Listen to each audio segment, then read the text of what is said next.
Parte especial, livro 1, do processo de conhecimento e do cumprimento de sentença.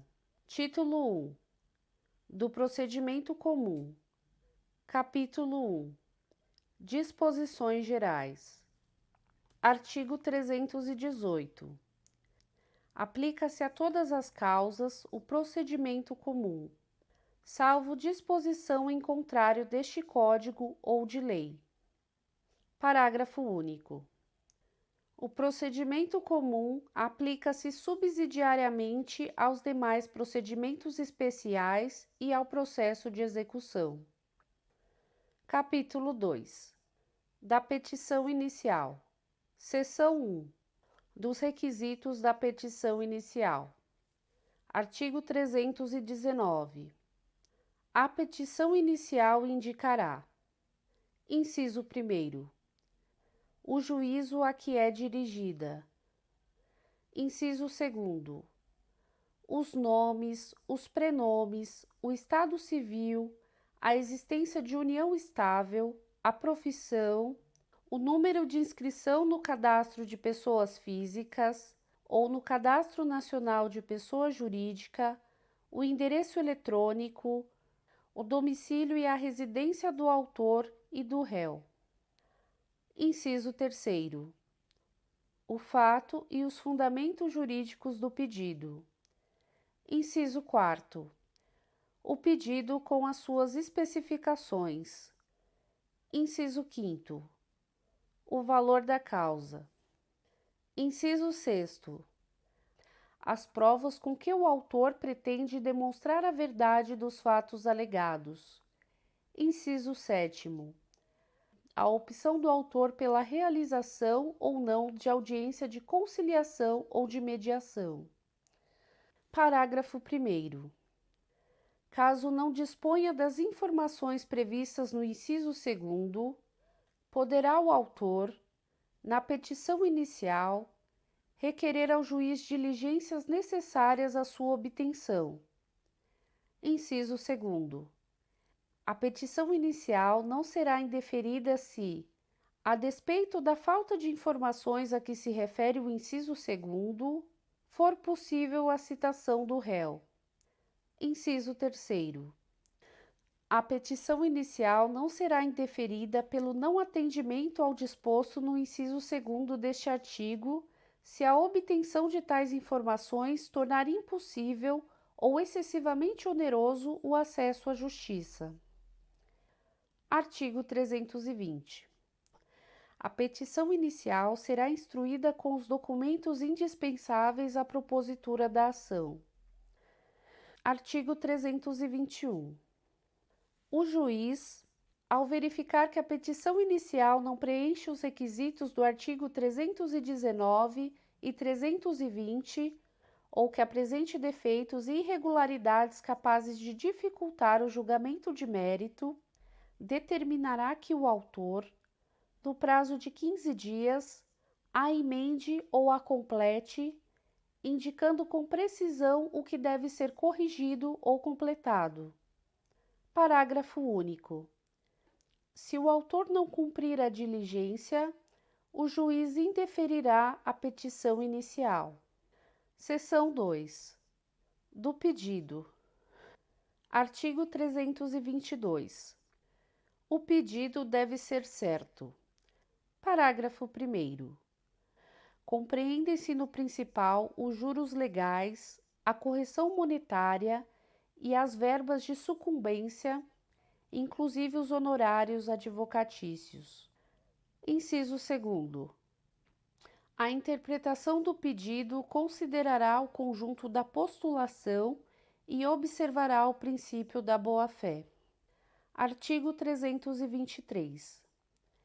Na ação que tiver por objeto o cumprimento de obrigação em prestações sucessivas, essas serão consideradas incluídas no pedido, independentemente de declaração expressa do autor, e serão incluídas na condenação enquanto durar a obrigação, se o devedor, no curso do processo, deixar de pagá-las ou consigná-las. Artigo 324. O pedido deve ser determinado. Parágrafo 1º. É lícito, porém, formular pedido genérico. Inciso 1º. Nas ações universais, se o autor não puder individuar os bens demandados. Inciso 2º. Quando não for possível determinar, desde logo, as consequências do ato ou do fato. Inciso 3º. Quando a determinação do objeto ou do valor da condenação depender de ato que deva ser praticado pelo réu. Parágrafo 2º. O disposto neste artigo aplica-se à reconvenção. Artigo 325. O pedido será alternativo quando, pela natureza da obrigação, o devedor puder cumprir a prestação de mais de um modo. Parágrafo único. Quando, pela lei ou pelo contrato, a escolha couber ao devedor, o juiz lhe assegurará o direito de cumprir a prestação de um ou de outro modo, ainda que o autor não tenha formulado o pedido alternativo. Artigo 326. É lícito formular mais de um pedido em ordem subsidiária, a fim de que o juiz conheça do posterior, quando não acolher o anterior. Parágrafo único. É lícito formular mais de um pedido, alternativamente, para que o juiz acolha um deles. Artigo 327. É lícita a cumulação, em um único processo, contra o mesmo réu, de vários pedidos, ainda que entre eles não haja conexão. Parágrafo 1º. São requisitos de admissibilidade da cumulação que: Inciso 1º. Os pedidos sejam compatíveis entre si. Inciso 2º. Seja competente para conhecer deles o mesmo juízo. Inciso 3º. Seja adequado para todos os pedidos o tipo de procedimento. Parágrafo 2º.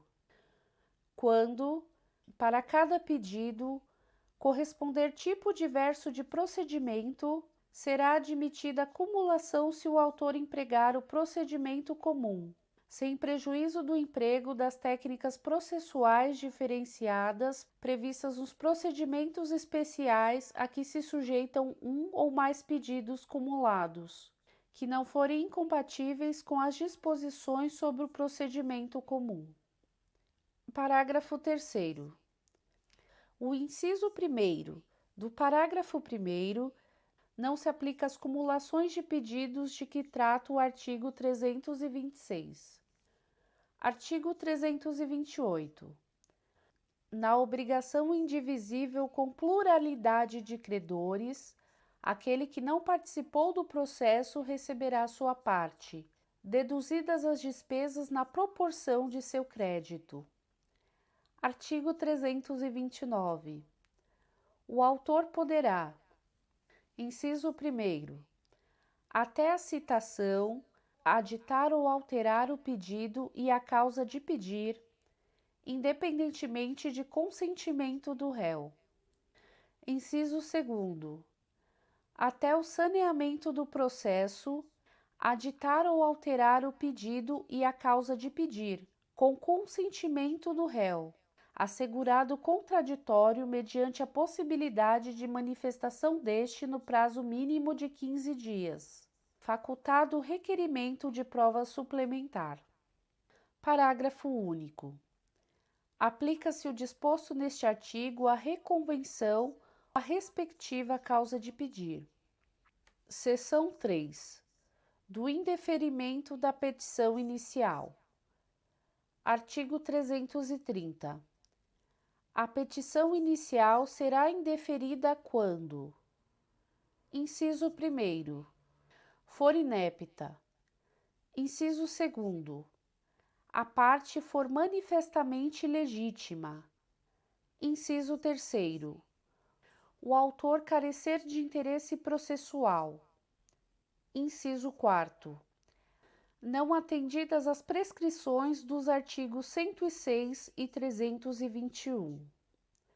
Parágrafo 1º. Considera-se inepta a petição inicial quando: inciso 1º. Lhe faltar pedido ou causa de pedir. Inciso 2º. O pedido for indeterminado, ressalvadas hipóteses legais em que se permite o pedido genérico. Inciso 3º. Da narração dos fatos não decorrer logicamente a conclusão. Inciso 4º.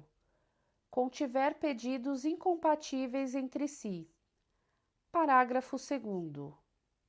Nas ações em que tenham por objeto a revisão de obrigação decorrente de empréstimo, de financiamento ou de alienação de bens, o autor terá de, sob pena de inépcia, discriminar na petição inicial, dentre as obrigações contratuais, aquelas que pretende controverter, além de quantificar o valor incontroverso do débito. Parágrafo 3º. Na hipótese do parágrafo 2º, o valor incontroverso deverá continuar a ser pago no tempo e modo contratados. Artigo 331. Indeferida a petição inicial, o autor poderá apelar, facultado ao juiz, no prazo de 5 dias, retratar-se. Parágrafo 1º.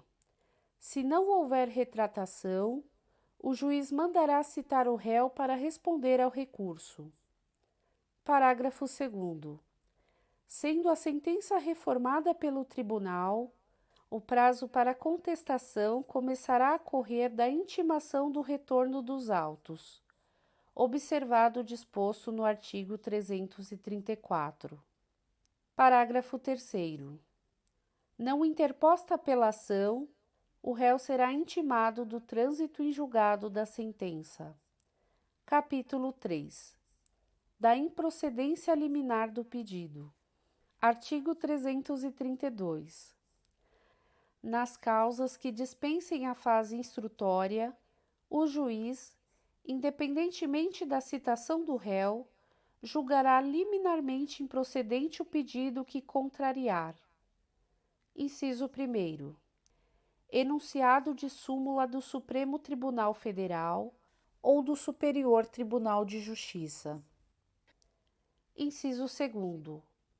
Acórdão proferido pelo Supremo Tribunal Federal ou pelo Superior Tribunal de Justiça em julgamento de recursos repetitivos. Inciso 3º. Entendimento firmado em incidente de resolução de demandas repetitivas ou de assunção de competência. Inciso 4º.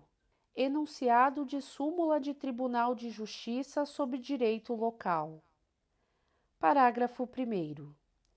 O juiz também poderá julgar liminarmente improcedente o pedido se verificar, desde logo, a ocorrência de decadência ou de prescrição. Parágrafo 2º.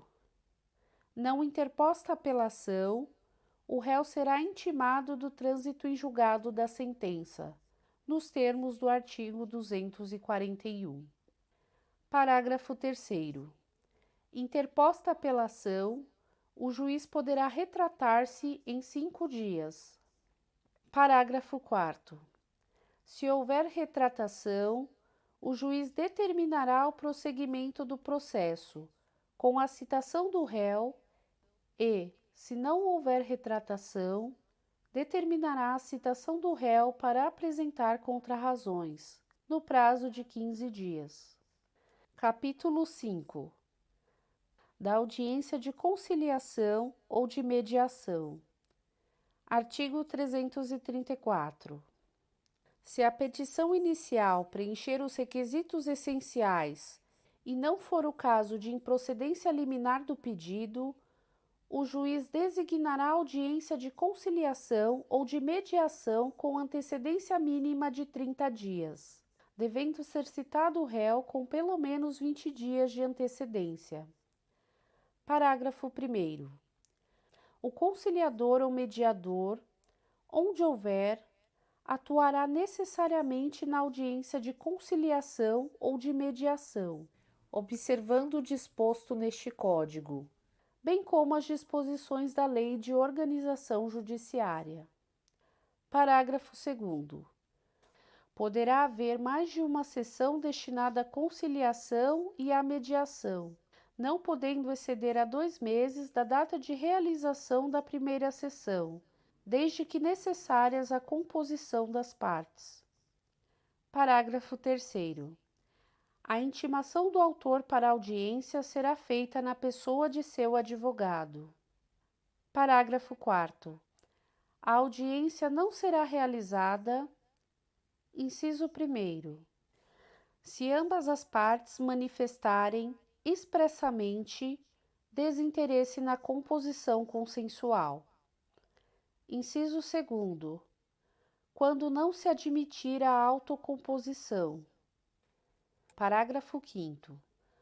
O autor deverá indicar, na petição inicial, seu desinteresse na autocomposição, e o réu deverá fazê-lo por petição apresentada com prazo de 10 dias de antecedência, contados da data da audiência. Parágrafo 6º. Havendo litisconsórcio, o desinteresse na realização da audiência deve ser manifestado por todos os litisconsortes. Parágrafo 7º. A audiência de conciliação ou de mediação pode realizar-se por meio eletrônico, nos termos da lei. Parágrafo 8º. O não comparecimento injustificado do autor ou do réu à audiência de conciliação é considerado ato atentatório à dignidade da justiça e será sancionado com multa de até 2% da vantagem econômica pretendida ou do valor da causa, revertida em favor da União ou do Estado. Parágrafo 9º. As partes devem estar acompanhadas por seus advogados ou defensores públicos. Parágrafo 10º. A parte poderá constituir representante por meio de procuração específica com poderes para negociar e transigir. Parágrafo 11º. A autocomposição obtida será reduzida a termo e homologada por sentença. Parágrafo 12º. A pauta das audiências de conciliação ou de mediação será organizada de modo a respeitar o intervalo mínimo de 20 minutos entre o início de uma e o início da seguinte. Capítulo 6. Da contestação. Artigo 335. O réu poderá oferecer contestação, por petição, no prazo de 15 dias, cujo termo inicial será a data. Inciso 1º. Da audiência de conciliação ou de mediação, ou da última sessão de conciliação, quando qualquer parte não comparecer, ou comparecendo, não houver autocomposição. Inciso 2º. Do protocolo do pedido de cancelamento da audiência de conciliação ou de mediação apresentado pelo réu, quando ocorrer a hipótese do artigo 334, parágrafo 4º, inciso 1º. Inciso 3º. Prevista no artigo 231, de acordo com o modo como foi feita a citação, nos demais casos. Parágrafo 1º. No caso de litisconsórcio passivo, ocorrendo a hipótese do artigo 334, parágrafo 6º, o termo inicial previsto no inciso 2º será, para cada um dos réus, a data de apresentação de seu respectivo pedido de cancelamento da audiência. Parágrafo 2º. Quando ocorrer a hipótese do artigo 334, parágrafo 4º, inciso 2º, havendo litisconsórcio passivo e o autor desistir da ação em relação a réu ainda não citado, O prazo para a resposta correrá da data de intimação da decisão que homologar a desistência. Artigo 336. Incumbe ao réu alegar, na contestação, toda a matéria de defesa, expondo as razões de fato e de direito com que impugna o pedido do autor e especificando as provas que pretende produzir. Artigo 337. Incumbe ao réu, antes de discutir o mérito, alegar: inciso 1º, inexistência ou nulidade da citação. Inciso 2º, incompetência absoluta e relativa. Inciso 3º, incorreção do valor da causa. Inciso 4º, inépcia da petição inicial. Inciso 5º, perempção. Inciso 6º, litispendência. Inciso 7º, coisa julgada. Inciso 8º, conexão. Inciso 9º, incapacidade da parte, defeito de representação ou falta de autorização. Inciso 10, convenção de arbitragem. Inciso 11, ausência de legitimidade ou de interesse processual. Inciso 12, falta de caução ou de outra prestação que a lei exige como preliminar.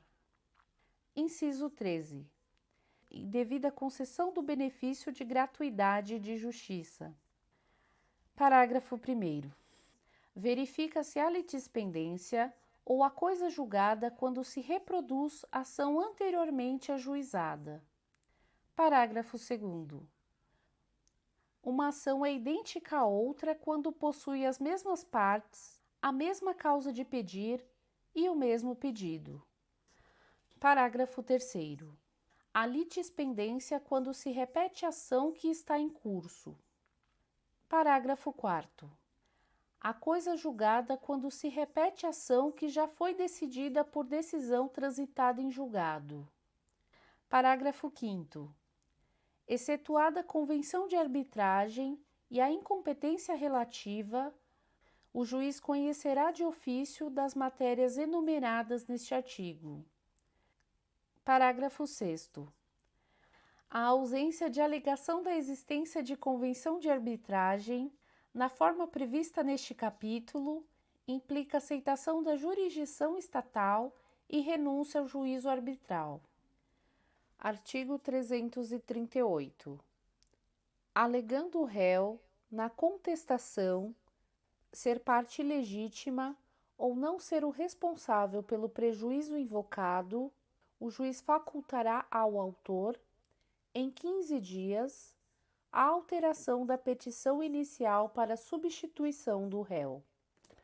Parágrafo único. Realizada a substituição, o autor reembolsará as despesas e pagará os honorários ao procurador do réu excluído, que serão fixados entre 3% e 5% do valor da causa ou, sendo este irrisório, nos termos do artigo 85, parágrafo 8º. Artigo 339. Quando alegar sua ilegitimidade, incumbe ao réu indicar o sujeito passivo da relação jurídica discutida sempre que tiver conhecimento, sob pena de arcar com as despesas processuais e de indenizar o autor pelos prejuízos decorrentes da falta de indicação. Parágrafo 1º. O autor, ao aceitar a indicação, procederá, no prazo de 15 dias, à alteração da petição inicial para a substituição do réu, observando-se ainda o parágrafo único do artigo 338. Parágrafo 2º. No prazo de 15 dias, o autor pode optar por alterar a petição inicial para incluir, como litisconsorte passivo, o sujeito indicado pelo réu. Artigo 340. Havendo alegação de incompetência relativa ou absoluta, a contestação poderá ser protocolada no foro de domicílio do réu, fato que será imediatamente comunicado ao juiz da causa, preferencialmente por meio eletrônico. Parágrafo 1º. A contestação será submetida à livre distribuição ou se o réu houver sido citado por meio de carta precatória, juntada aos autos dessa carta, seguindo-se a sua imediata remessa para o juízo da causa. Parágrafo 2º. Reconhecida a competência do foro indicado pelo réu, o juízo para o qual for distribuída a contestação ou a carta precatória será considerado prevento. Parágrafo 3º. Alegada a incompetência nos termos do caput, será suspensa a realização da audiência de conciliação ou de mediação, se tiver sido designada. Parágrafo 4º. Definida a competência, o juízo competente designará nova data para audiência de conciliação ou de mediação. Artigo 341. Incumbe também ao réu manifestar-se precisamente sobre as alegações de fato constantes da petição inicial, presumindo-se verdadeiras as não impugnadas, salvo se: inciso 1º, não for admissível, a seu respeito, a confissão. Inciso 2º, a petição inicial não estiver acompanhada de instrumento que a lei considerar da substância do ato. Inciso 3º, estiver em contradição com a defesa, considerada em seu conjunto. Parágrafo único. O ônus da impugnação especificada dos fatos não se aplica ao defensor público, ao advogado dativo e ao curador especial. Artigo 342. Depois da contestação, só é lícito ao réu deduzir novas alegações quando: inciso 1º, relativas a direito ou a fato superveniente. Inciso 2º, competir ao juiz conhecer delas de ofício. Inciso 3º, por expressa autorização legal, puderem ser formuladas em qualquer tempo e grau de jurisdição. Capítulo 8.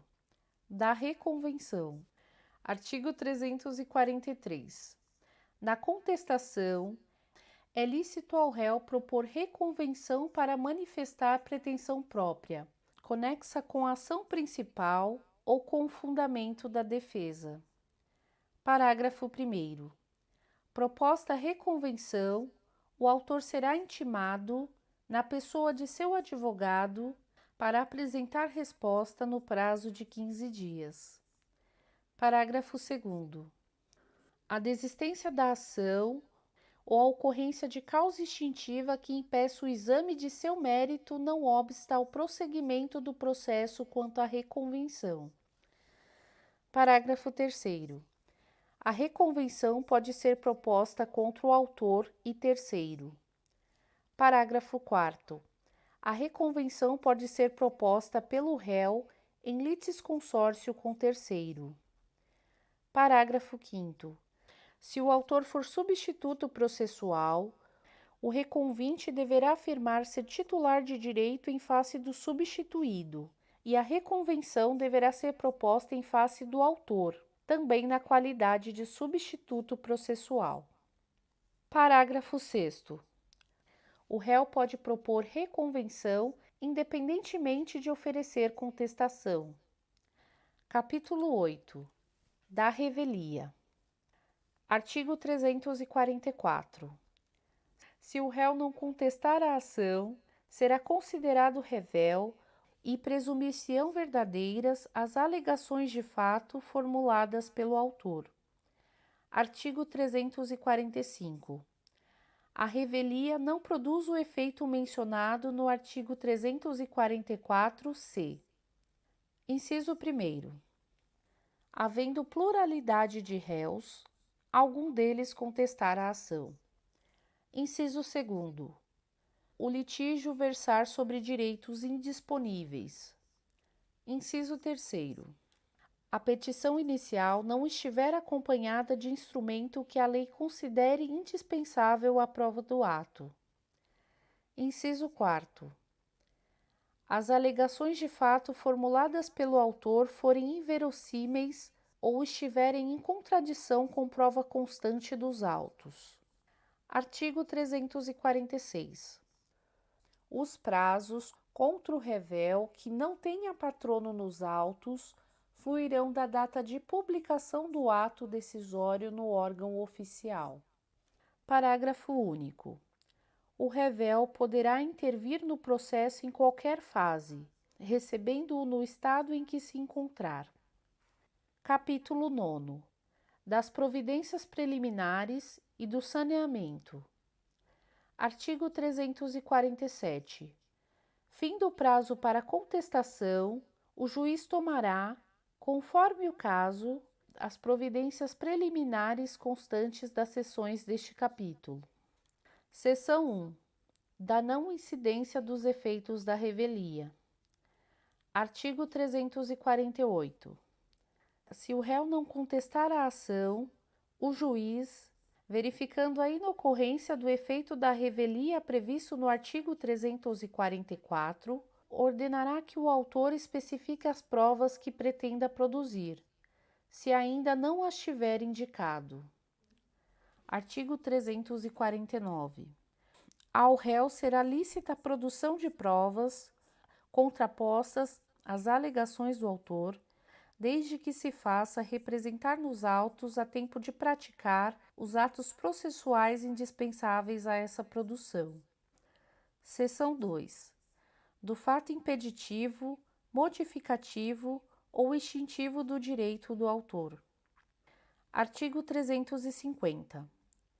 Se o réu alegar fato impeditivo, modificativo ou extintivo do direito do autor, este será ouvido no prazo de 15 dias, permitindo-lhe o juiz a produção de prova. Seção 2. Das alegações do réu. Artigo 351. Se o réu alegar qualquer das matérias enumeradas no artigo 337, o juiz determinará a oitiva do autor no prazo de 15 dias, permitindo-lhe a produção de prova. Artigo 352. Verificando a existência de irregularidades ou de vícios sanáveis, o juiz determinará sua correção em prazo nunca superior a 30 dias. Artigo 353. Cumpridas as providências preliminares, ou não havendo necessidade delas, o juiz proferirá julgamento conforme o estado do processo, observando o que dispõe o capítulo 10. Capítulo 10. Do julgamento conforme o estado do processo. Seção 1. Da extinção do processo. Artigo 354.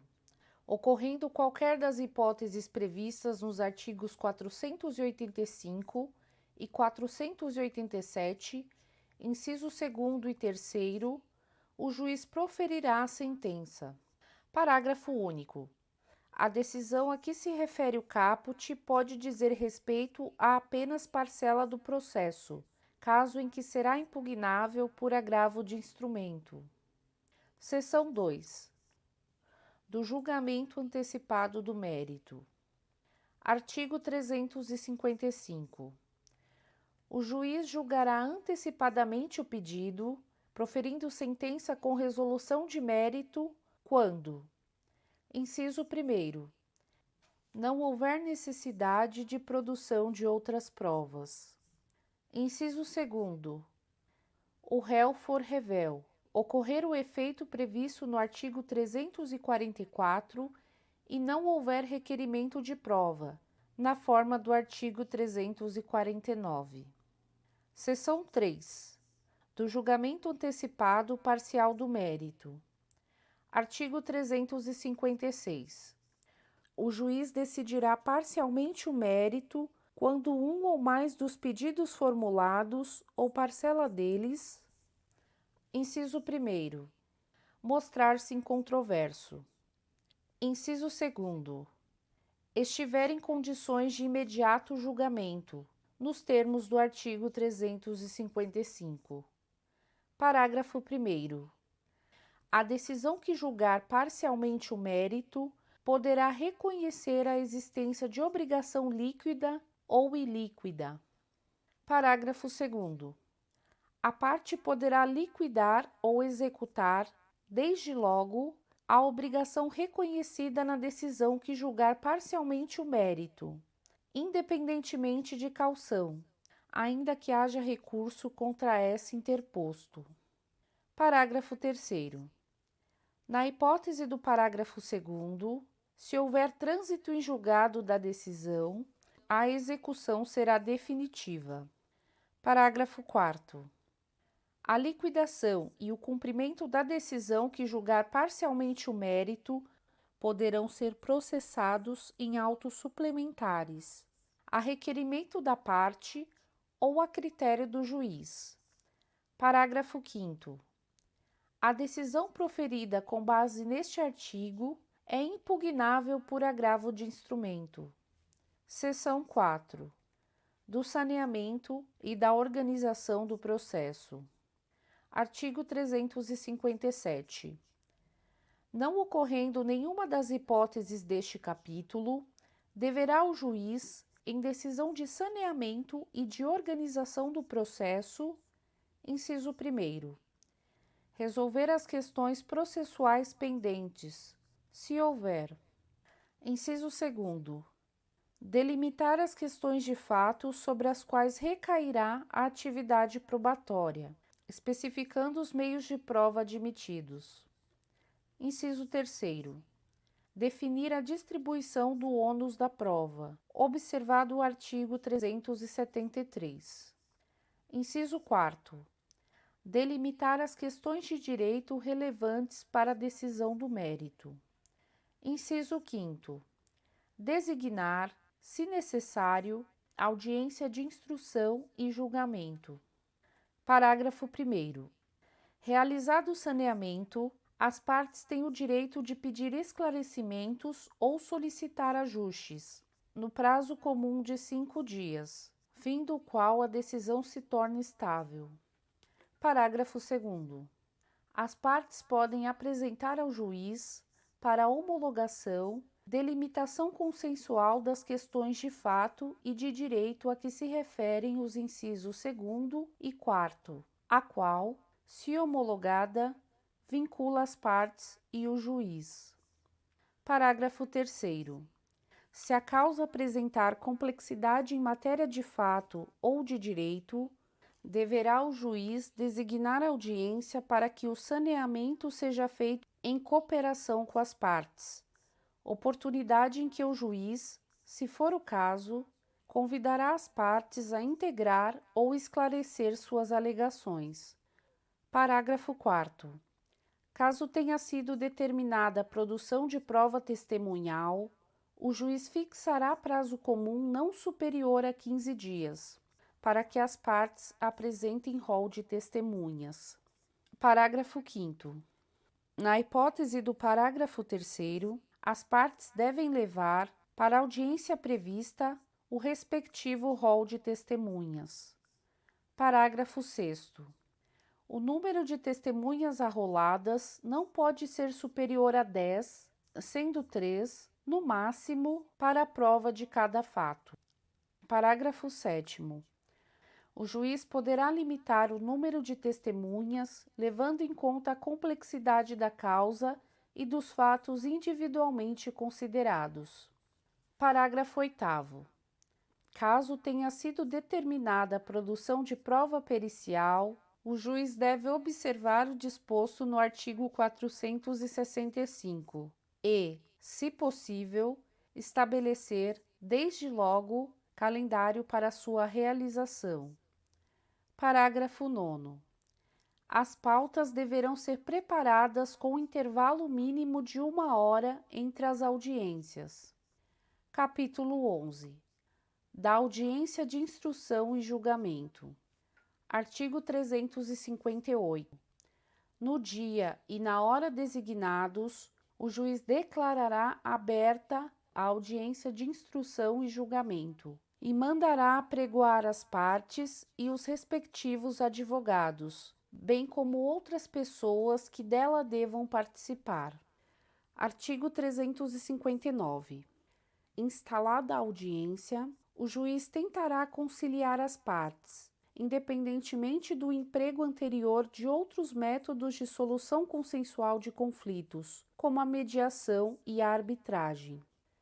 Artigo 360. O juiz exerce o poder de polícia, incumbindo-lhe: inciso 1º, manter a ordem e o decoro na audiência.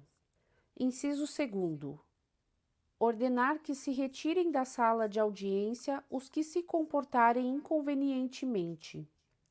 Inciso 3º, requisitar, quando necessário, força policial.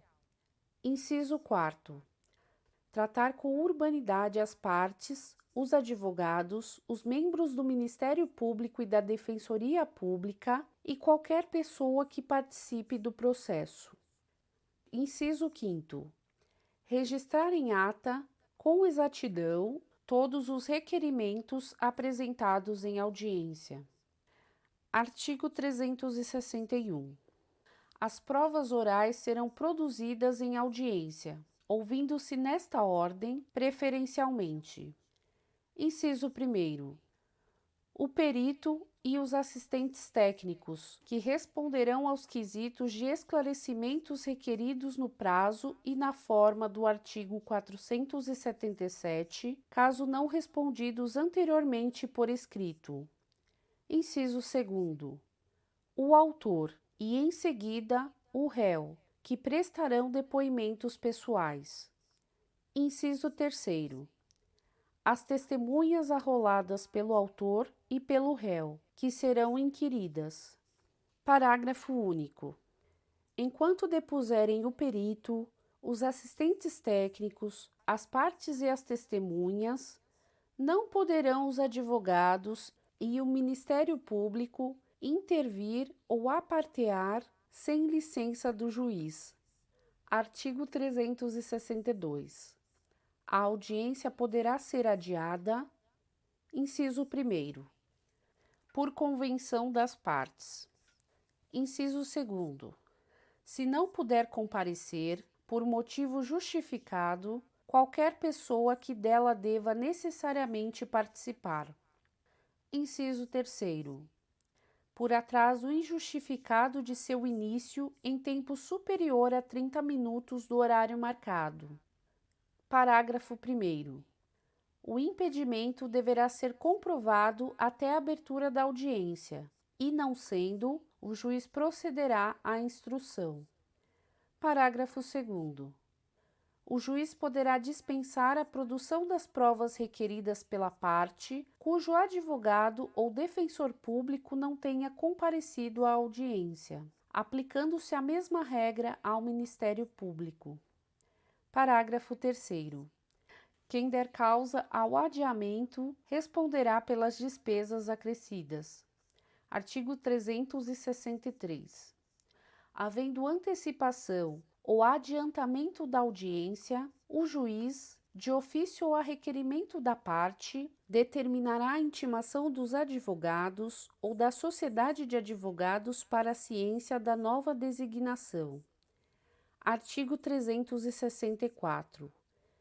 Fim da instrução, o juiz dará a palavra ao advogado do autor e do réu, bem como ao membro do Ministério Público, se for o caso de sua intervenção, sucessivamente, pelo prazo de 20 minutos para cada um, prorrogável por mais 10 minutos a critério do juiz. Parágrafo 1º. Havendo litisconsorte ou terceiro interveniente, o prazo, que formará com o da prorrogação um só todo, dividir-se-á entre os do mesmo grupo, se não convencionarem de modo diverso. Parágrafo 2º. Quando a causa apresentar questões complexas de fato ou de direito, o debate oral poderá ser substituído por razões finais escritas, que serão apresentadas pelo autor e pelo réu, bem como pelo Ministério Público, se for o caso de sua intervenção, em prazos sucessivos de 15 dias, assegurada a vista dos autos. Artigo 365.